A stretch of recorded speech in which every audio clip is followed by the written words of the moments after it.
ផលថ្មីទឹកដីកំណត់ដោយខែរអាត់ពីទឹងបូពីផ្លូវថ្មីទូលាយកាត់តាមសាត្រាពលរដ្ឋគ្រប់គ្នាសហត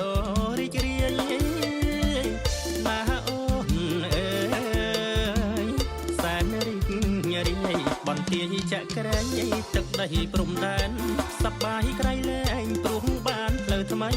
ព្រះស្ដេចលូតលាស់ស្ទើរគ្រប់វិស័យប្រជាប្រុសស្រីចងចាំដឹងគុណណាអូនអើយចាំដឹងគុណ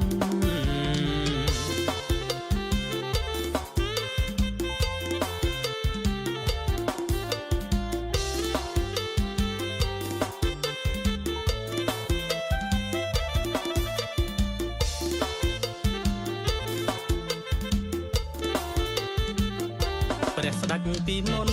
អភ័ព្វពេកក្រៃគ្មានឡាយផ្លូវថ្មីគ្មានធារាសាំងយុគសន្តិភាពលូតលាស់ដេដាំង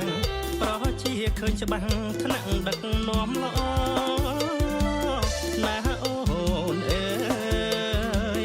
ដឹកនាំល្អឯកឧត្តមប្រធានចុះជួយមូលដ្ឋានឃុំ11បានផ្លូវថ្មីប្រឡាយភពផលដំណាំភូមិឃុំរីករាយសម័យសុខសន្តិភាព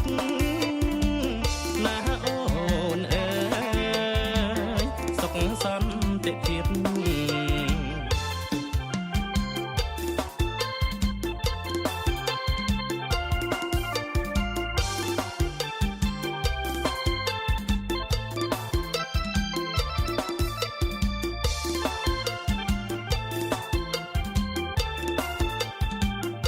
ព្រះស្ដេចពីមុនអភ័ព្វពេកក្រៃ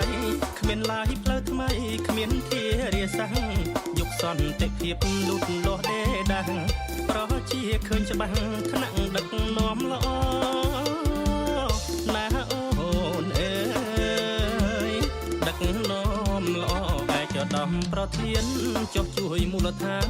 ឃុំ11បានផ្លូវថ្មីប្រឡាយភោគផលដំណាំភូមិឃុំរីករាយអរគុណសម័យសុខសន្តិភាព